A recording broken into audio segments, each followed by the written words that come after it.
안녕하세요. 10월입니다. 오늘 준비한 영상은 스킬 룬 분석입니다.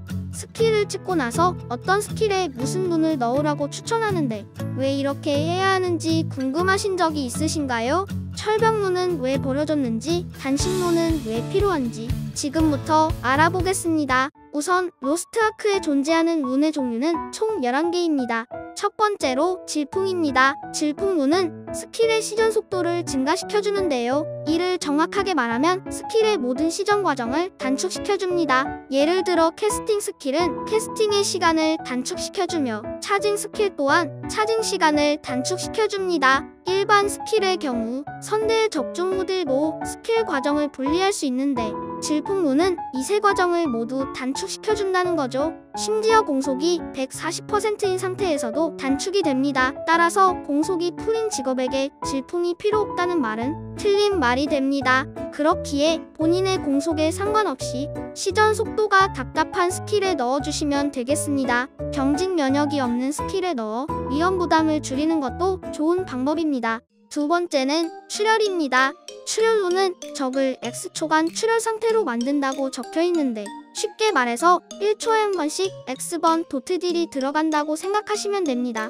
즉 전설 출혈은 6번의 도트 딜이 들어가며 영웅 출혈은 5번의 도트 딜이 들어가는 것이죠. 또한 출혈룬을 넣은 스킬을 계속해서 사용하면 출혈 상태가 갱신되기 때문에 이론상 무한으로 유지하는 것이 가능합니다. 그렇다면 출혈의 도트 딜이 의미가 있을까요? 겉보기에는 굉장히 하찮은 데미지처럼 보이지만 출혈 도트 데미지는 각인과 공격력 등 모든 딜 증가 효과를 받습니다. 더 높은 무기 강화, 더 좋은 각인일수록 출혈의 데미지는 높아지는 것이죠. 따라서 출혈룬의 딜 비중은 템 레벨이 높아져도 각인이 추가되어도 거의 동일한데요. 직업마다 다르겠지만 전설 출혈 기준 대략 2.5%에서 3.5% 사이가 됩니다. 즉 4인 레이드에서 30% 강투를 먹었다면 그중 1%는 출혈 데미지라는 것이죠. 보석으로 비유하자면 딜비 중 30%에 해당하는 스킬의 보석을 7레벨에서 9레벨로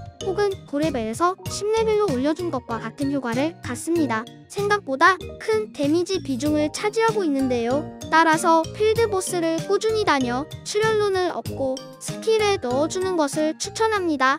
세 번째는 속행입니다. 속행은 10%의 확률로 사용한 스킬의 재사용 대기 시간을 감소시켜줍니다. 참고로 스킬의 원래 쿨타임이 아닌 신속과 보석, 특포가 적용된 쿨타임의 감소를 의미합니다. 그렇다면 속행룬의 효율을 가장 높게 뽑아낼 수 있는 직업군은 무엇일까요? 바로 사이클 직업군입니다. 정확히 말하면 사이클이 존재하지만 사이클 사이에 현탐이 있는 경우인데요. 만약 이 현탐을 속행룬으로 줄일 수 있다면 그만큼 딜 상승을 가져올 수 있습니다. 예를 들어 신속 500과 청룡진의 7레벨 홍염이 있는 절정 창술사의 경우 사이클을 돌리는데 필요한 시간은 11.5초이며 청룡진의 쿨타임은 14.6초가 되어 3.1초라는 현탐이 발생합니다. 이때 전설 속행룬이 사이클 중에 발동한다면 2.3초의 쿨타임 감소를 얻을 수 있고 현탐이 0.8초가 된다는 것이죠. 이 경우 속행룬으로 16%의 딜 증가를 얻을 수 있으며 속행의 발동 확률이 10%인 것을 감안한다면 기대값으로 1.6%의 딜 상승을 가져옵니다.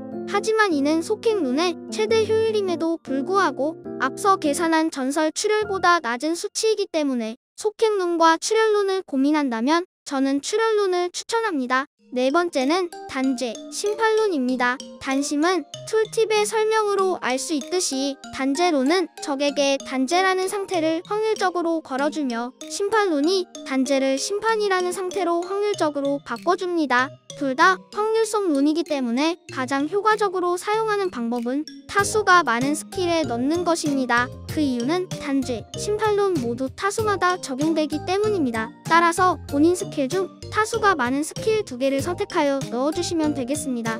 그렇다면 단심은 누가 왜 사용하나요? 먼저 심판의 효과는 2초 동안 자원 회복 속도 100% 증가와 쿨타임 15% 감소입니다. 여기서 쿨타임은 앞서 말한 속행과 메커니즘이 조금 다른데요.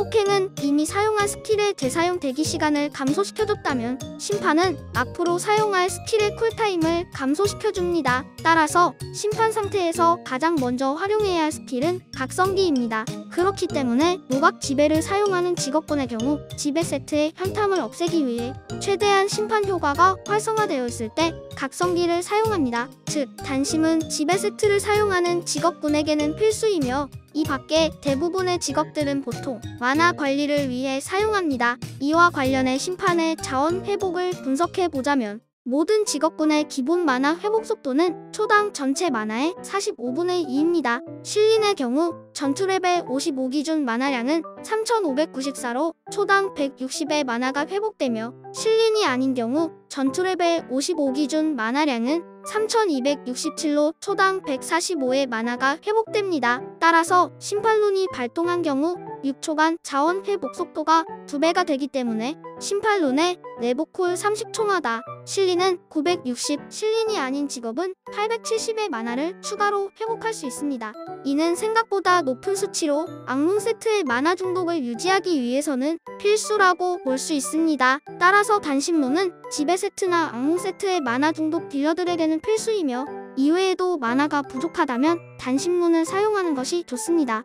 다섯 번째는 집중룬입니다. 집중을 다섯 번째에 넣은 이유는 단심룬과 만화 관리 차원에서 비교하기 위함입니다. 전설 집중 하나는 비교적 쉽게 얻을 수 있으나 다른 하나는 말도 안 되는 난이도를 자랑하게 해요. 뉴비분들 기준 전설, 영웅 집중룬이 하나씩 있다고 가정하겠습니다. 단죄, 심판을 넣을 스킬에 집중룬을 대신해서 넣는다면 각각 40%, 30%의 만화 감소 효과를 받을 수 있습니다. 보통 스킬의 평균 만화 소모값을 400이라고 생각한다면 두 개 스킬 합쳐서 280의 만화를 아낄 수가 있는데요. 심판의 내부 쿨이 30초인 것을 감안하면 단심 대신 집중룬을 넣은 두 개의 스킬의 쿨타임이 10초 이내일 때 집중룬도 만화 관리 차원에서 단심룬과 비슷하다고 볼 수 있습니다. 그러나 사실 심판은 만화 회복 속도 증가 효과이며 이는 서포터의 만화 회복 버프와 중첩이 되어 대략 25% 정도 효율이 증가하기 때문에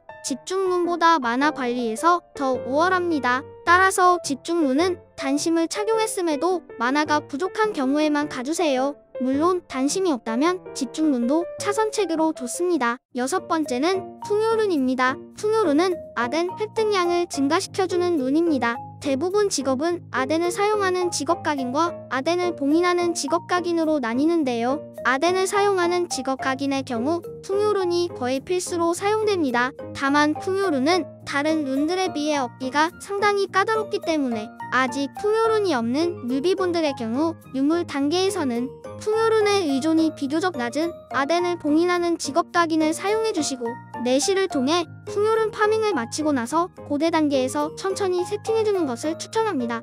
일곱 번째는 광불룬입니다. 광불룬의 발동 확률은 20%이며 내부 쿨이 존재하지 않습니다. 따라서 광불룬이 들어있는 스킬을 사용하여 발동만 계속된다면 이론상 광분을 무한으로 유지하는 것이 가능하다는 것이죠. 그렇다고 모든 스킬에 광분을 넣을 것은 아니기에 참고로만 알아두세요. 또한 스킬을 사용하기만 해도 발동이 가능하며 체인 스킬의 경우 각각의 체인에 모두 발동됩니다. 광분을 활용하는 방법으로는 잡버프 스킬에 넣는 것입니다. 대부분의 딜러들은 잡버프 시간 내에 주력기를 사용하는데 이는 주력기를 넣기 전 반드시 잡버프 스킬을 사용해야 한다는 의미죠. 따라서 이미 사용한 스킬의 쿨타임을 감소시켜주는 속행이 아닌 앞으로 사용할 스킬의 공속을 증가시켜주는 광분룬을 넣는 것이 좋습니다. 물론 광분룬이 발동되어도 공이속 상한선이 증가하지는 않습니다.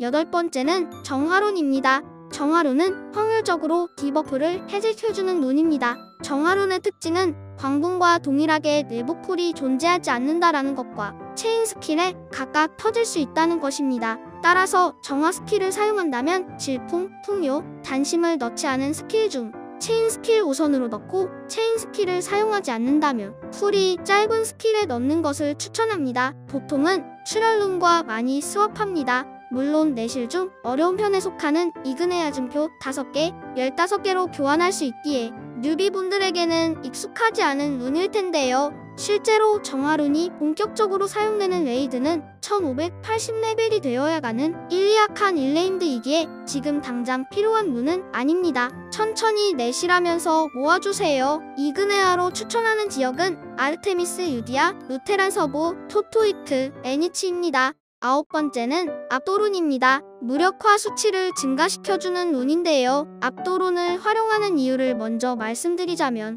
누적 무력을 증가시키는 것보다 순간 무력을 증가시키는 데 있습니다. 사실 누적 무력을 증가시켜봤자 압도룬 한 개로 무력화를 한 번 더 볼 수 있는 것이 아니기에 무력화 기믹이 나왔을 때 순간 무력을 증가시켜 무난하게 기믹을 넘기기 위한 룬입니다. 그렇기 때문에 압도룬을 활용하는 가장 좋은 방법은 순간 무력에 활용될 수 있도록 선후딜이 짧으며 무력 수치가 좀 이상인 스킬입니다. 선후딜이 길 경우 무력화 기믹에서 사용하기 까다롭기 때문에 본인의 스킬 중 순간 무력을 하기 위해 사용하는 스킬에 넣어주시면 되겠습니다. 10번째는 수호룬입니다. 수호룬의 경우 본인의 최대 체력의 일부만큼 실드가 스킬 시연 중에 생기는데요. 스킬을 누르고 끝날 때까지 실드가 유지되기 때문에 아군을 보호하는 스킬에 많이 활용이 됩니다. 바드의 광시곡, 보아가의 미리네 등이 그 예시입니다. 또한 바리케이드 각인을 활용하기 위해 수호룬을 활용하는 경우도 있습니다. 마지막으로 버림받은 철벽룬입니다. 철벽룬은 스킬 사용 시 받는 데미지가 감소돼서 들어오는 효과를 갖는데 수호룬과 비교해서 철벽룬의 효율이 더 높아지기 위해서는 순간적으로 들어오는 데미지가 본인 최대 체력의 75% 이상이어야 합니다. 하지만 서폿의 존재로 75%의 데미지가 들어올 일도 없을 뿐더러 회복약 효율을 위해 체력을 70% 전후로 유지하는 딜러의 경우 최대 체력 75% 이상의 데미지가 들어오면 즉사하기 때문에 이렇게 철벽룬은 버려지게 되었습니다. 사용하지 마세요. 여기까지 로스트아크에 존재하는 모든 룬에 대해서 알아봤는데요. 영상이 도움이 되셨으면 좋겠습니다. 시청해주셔서 감사합니다.